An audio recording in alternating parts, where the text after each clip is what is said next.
நானானா, நானானா, நானானா, நானானா. இப்படி ஒரு பாட்டு இருக்குல்ல, அந்த விஷயத்தை பற்றி தான் நம்ம இன்றைக்கி பேச போகிறோம். இது என்ன பாட்டுன்னு உங்களால் கண்டுபிடிக்க முடிஞ்சதுன்னு வச்சுங்களேன். என் பாடல் திறமையை கேட்டு இந்த பாட்டு என்னென்னு உங்களால் கண்டுபிடிக்க முடிஞ்சிச்சுன்னா அதை வந்து கமெண்ட்டில் சொல்லுங்கள். என்னென்னா இப்போல்லாம் அடிக்கடி நான் வந்து இந்த கமெண்ட் பண்ணுங்கன்னு சொல்ல ஆரம்பிச்சிட்டேன். இதெல்லாம் ஒரு யூடியூப் வியாதி அப்படின்னு நான் நினச்சிருக்கேன். யூடியூபர்லாம் இப்படி தான் சொல்லிட்டே இருப்பாங்க, எதாக இருந்தாலும் கீழே கமெண்ட் பண்ணுங்கள் அப்படின்னு. அதே மாதிரி நானும் இப்போ நிறைய கமெண்ட் பண்ணுங்கன்னு சொல்ல ஆரம்பிச்சிருக்கேன். முழு சந்திரமுகியாக மாறிக்கிட்டு இருக்கேன் அப்படின்னு இதுக்கு அர்த்தம்னு நான் புரிஞ்சுக்கிறேன். என்னென்னா, நீங்கள் கமெண்ட்ஸில் இந்த விஷயங்கள்லாம் பகிர்ந்துக்கும் போது, உங்களுடைய உணர்வுகளை பகிர்ந்துக்கும் போது, இல்லை உங்களுடைய கருத்துக்களை பகிர்ந்துக்கும் போது, எனக்கு வந்து ஒரு மாதிரி நான் தனியாக அந்த மைக்கோட மட்டும் பேசிக்கிட்டு இருக்கல, மனுஷங்களோட பேசிக்கிட்டு இருக்கேன் அப்படிங்கிற அந்த ஃபீல் வந்து எனக்கு வருது. அது ரொம்ப ரொம்ப முக்கியமாக இருக்குது. ஏன்னா இல்லைன்னா பல நேரங்களில் புதுப்பேட்டை படத்தில் தனுஷ் வந்து ஃபஸ்ட்டு சீனில் யாராவது இருக்கீங்களா பயமாக இருக்குது அப்படின்னு அவன் ஃபீல் பண்ணுவார்ல, அந்த மாதிரி எனக்கு வந்து சம்டைம்ஸ் ஃபீல் ஆகும். யாருமே இல்லாத ஊரில் யாருக்கடா தீயாத்திட்ருக்கோம் அப்படின்னு. ஆனால் அப்படிலாம் இல்லை, நாங்கள் வந்து கேட்டுட்ருக்கோம் அப்படின்னு. ஏன்னா சமீபத்தில் பெக் அப்படின்னு ஒரு தம்பி, அவர் வந்து மீனவர் போல இருக்குது. அவர் வந்து மீன் பிடிக்க போயிருக்காரு. இப்போது அவர் கூட நம்ம பாட்காஸ்ட் ரெகுலராக கேட்குறாரு. அவர் வந்து கமெண்ட் பண்ணியிருந்தார். அவர் சொல்லியிருந்தார், நான் உங்கள் பாட்காஸ்ட் கேட்டேன், ரொம்ப நல்லா இருந்துச்சு அப்படின்னு. அநேகமாக கடலும் கிழவனும் கேட்டிருப்பாருன்னு நினைக்கிறேன். எனக்கு ரொம்ப ஹாப்பியாக இருந்தது. இந்த மாதிரி யாரோ ஒருத்தர் வந்து ரொம்ப ஹாப்பியாக பகிர்ந்துக்கும் போது, அவங்களுடைய ஹாப்பினஸை பகிர்ந்துக்கும் போது ரொம்ப சந்தோஷமாக இருக்குது எனக்கு. ஸோ இன்றைக்கி அந்த சந்தோஷத்தை பற்றி தான் பேச போகிறோம். என்ன சந்தோஷம் அப்படின்னா, வாட் இஸ் ஹாப்பினஸ்? சந்தோஷம் அப்படிங்கிறது என்ன? நம்ம நிஜமாகவே சந்தோஷமாக இருக்கமா? நம்ம ரொம்ப சந்தோஷமாக இருக்கிறதா நினச்சிக்கிறோமா, இல்லை நிஜமாகவே நம்ம சந்தோஷமாக இருக்கமா அப்படின்னு ஒரு இன்ட்ரோஸ்பெக்டிவ் அனாலிசிஸ் அது மாதிரி ஏதாவது சொல்லிக்கலாம். பட் என்னன்னா, எனக்கே அந்த கேள்வி வந்து இன்னைக்கு காலையில் எழுந்திருக்கும் போது அந்த கேள்வி எனக்கு வந்துச்சு. நம்ம எப்போ பார்த்தாலும் கேட்கன்னு சிரிச்சிட்டே இருக்கோம், ஆனால் நம்ம சந்தோஷமாக தான் இருக்கமா அப்படிங்கிற கேள்வி எனக்கு டக்குன்னு வந்துச்சு. சரி, அதை பற்றி இன்றைக்கி நம்ம பேசிடுவோம். என்ன தான் நடக்கட்டுமே. இன்றைக்கி வந்து இதுதான் தலைப்பு. நான் உங்கள் மெட்ராஸ் மாங்க் அதிஷா. இது நீயே ஒலி பாட்காஸ்ட். தினமும் காலையில் நிறைய விஷயங்கள் பேசிக்கிட்டு இருக்கோம், நிறைய கருத்துக்கள் பகிர்ந்துக்கிட்டு இருக்கேன், நிறைய கதைகள் சொல்லிக்கிட்டு இருக்கேன், விருந்தினர்களோட நிறைய ஃபன் பண்ணிக்கிட்டு இருக்கோம். இன்றைக்கி நாம் அப்படி பேச போகிற ஒரு தலைப்பு, what is happiness? Are we really happy? நம்ம நிஜமாகவே சந்தோஷமாக இருக்கோமா?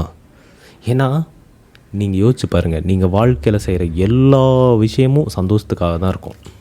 எல்லாமே காலையில் பல் விளக்குறதுலேருந்து, கக்கா போகிறதுலேருந்து, சாப்பிட்றதுலேருந்து, வேலைக்கு போகிறதுலேருந்து, குழந்தைங்கள பார்த்துக்கிறது எல்லாமே சந்தோஷத்துக்காக தான் இருக்கும்.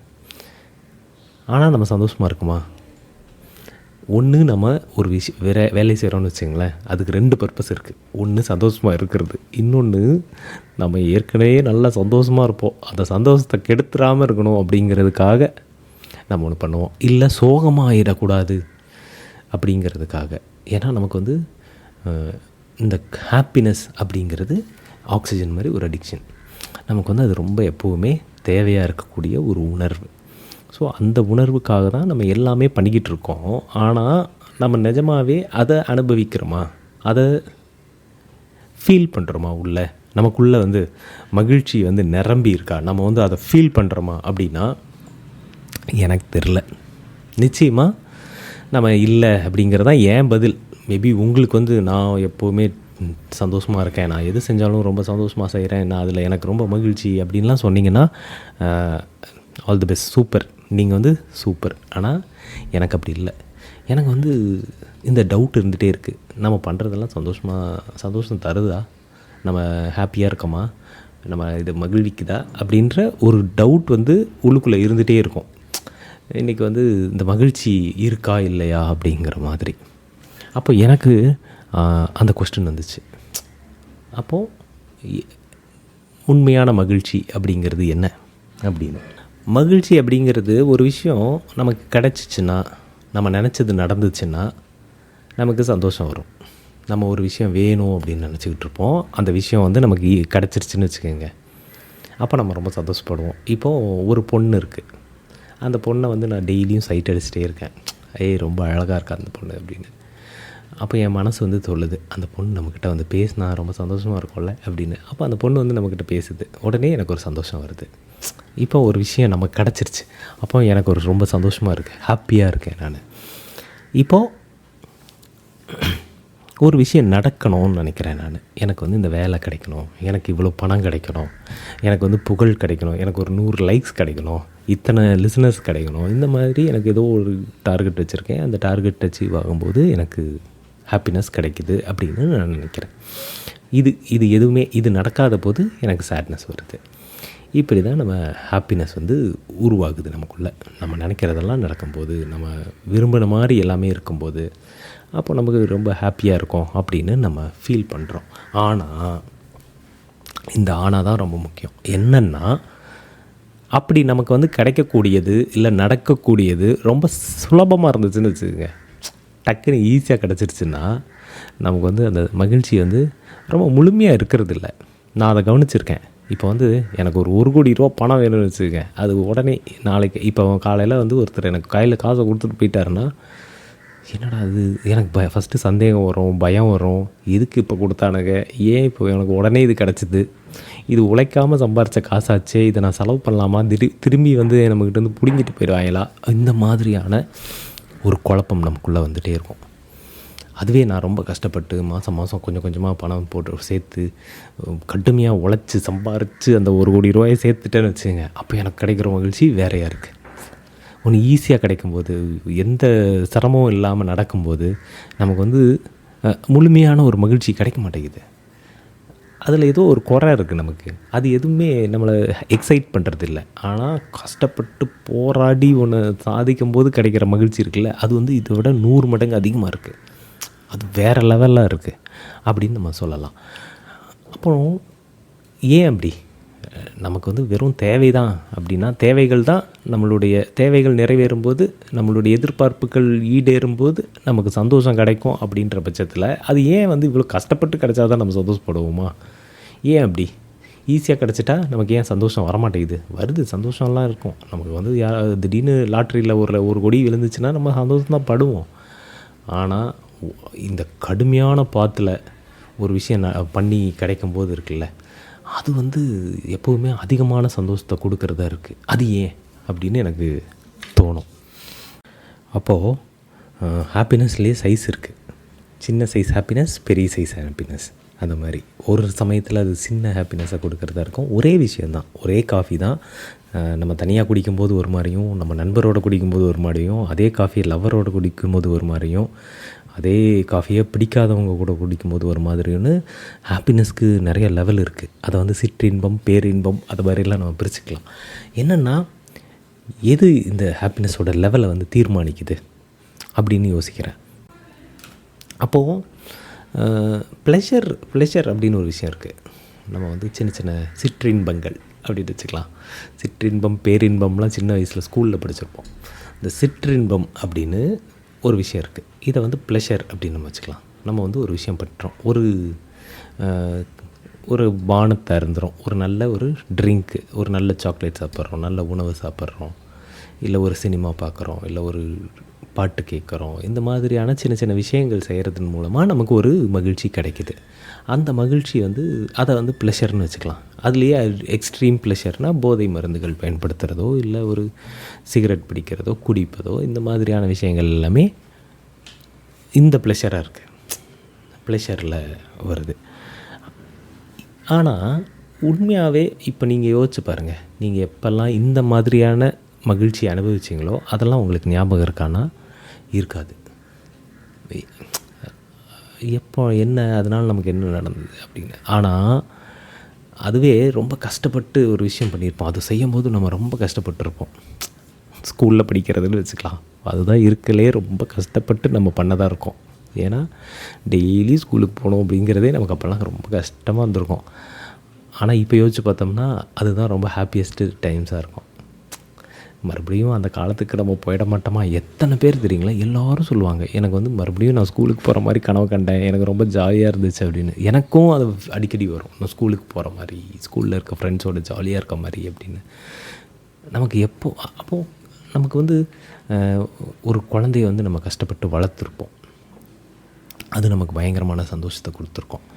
நம்ம வந்து கஷ்டப்பட்டு சில விஷயங்கள் நம்ம பண்ணியிருப்போம்ல, அது எல்லாமே நமக்கு இப்போ யோசித்து பார்த்தா ரொம்ப சந்தோஷமான நினைவுகளாகவும், நம்ம சந்தோஷமாக செஞ்ச பல விஷயங்கள் வந்து இப்போ யோசித்து பார்த்தா நினைவுக்கு கூட வராமல் இருக்கிறத நம்ம கவனிச்சிருக்கலாம். இதுக்கு என்ன காரணம் அப்படின்னு நான் யோசிச்சுட்டு இருந்தேன்.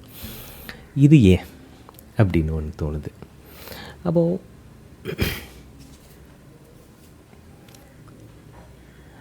இப்படி யோசிச்சு பார்க்கலாம். நமக்கு வந்து லட்டு சாப்பிட்றது ரொம்ப பிடிக்கும் அப்படின்னு வச்சுக்குவோம்.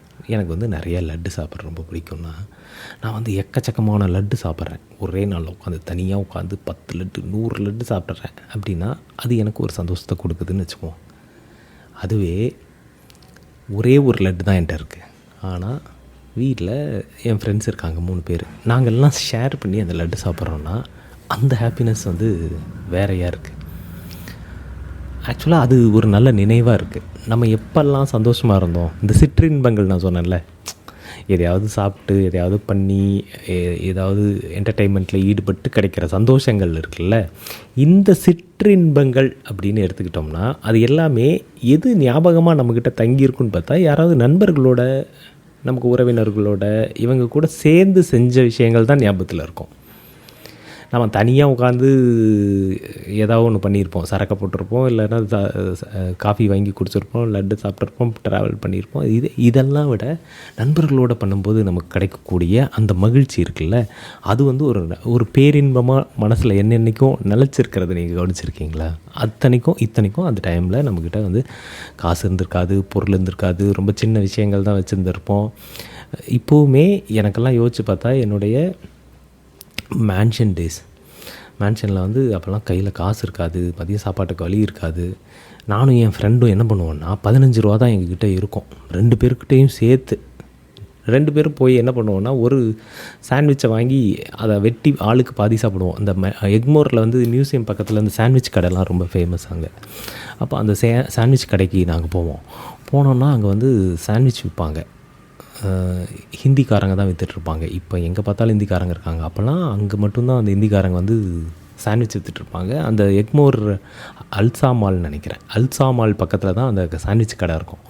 அங்கே எங்கேருந்து நாங்கள் வந்து டி நகர்லேருந்து கிளம்பி அங்கே போய் அந்த 15 ரூபா சாண்ட்விச்சை வாங்கி ஆளுக்கு பாதி சாப்பிட்டுட்டு, அதுக்கப்புறம் சத்தியமில் போய் 10 ரூபா டிக்கெட்டில் படம் பார்ப்போம். இது வந்து எனக்கு இப்போவும் ஞாபகம் இருக்குது. அது பயங்கர ஹாப்பியாக இருக்குது.